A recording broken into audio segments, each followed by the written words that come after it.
Hi friends, welcome to apprentice academy. आज हम Microsoft office course start कर रहे हैं जिसे एमएस ऑफिस भी कहा जाता है। एमएस ऑफिस में दो चीज़ें सबसे इम्पॉर्टेंट हैं। पहला टाइपिंग, दूसरा एमएस ऑफिस के टूल्स। एमएस ऑफिस के टूल्स के बारे में मैं आपको आगे की क्लासेस में बताऊंगी। सबसे पहले टाइपिंग से हम शुरुआत करेंगे क्योंकि आगे जितनी भी क्लासेस आप अटेंड करोगे सब में आपको टाइपिंग आनी ज़रूरी है। तो चलिए स्टार्ट करते हैं। सबसे पहले इस इमेज को देखिए। टाइपिंग करते वक्त आपके हैंड्स स्ट्रेट होने चाहिए और फिंगर्स की पोजीशन ऐसे होनी चाहिए जैसे मैंने इस इमेज में दिखाई है। यहाँ आप देख सकते हैं मैंने एक कीबोर्ड की इमेज ड्रॉ की है जिसमें आपको अलग अलग कलर्स दिखाई दे रहे हैं। हर कलर को मैंने एक फिंगर के साथ मैच किया हुआ है। ऐसा मैंने इसलिए किया है कि आपको बता पाऊँ कि किस फिंगर से किस की को प्रेस करना होता है। चलिए थंब से स्टार्ट करते हैं।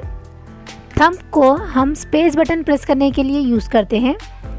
इंडेक्स फिंगर से हमें टोटल 11 कीज़ टाइप करनी होती हैं। लेफ़्ट इंडेक्स फिंगर से FRVGT टाइप करना होता है। राइट इंडेक्स फिंगर से JUNHY टाइप करना होता है।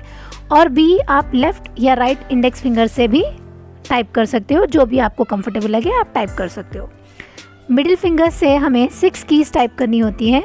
लेफ़्ट मिडिल फिंगर से DEC टाइप करना होता है। राइट मिडिल फिंगर से KIM टाइप करना होता है। रिंग फिंगर से हमें 6 कीज़ टाइप करनी होती है।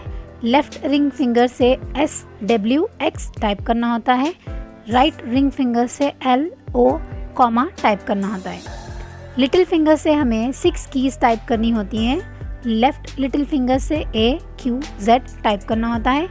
राइट लिटिल फिंगर से सेमीकोलन P और फुल स्टॉप टाइप करना होता है। अगर आपको मेरा वीडियो अच्छा लगा तो प्लीज़ सब्सक्राइब माई चैनल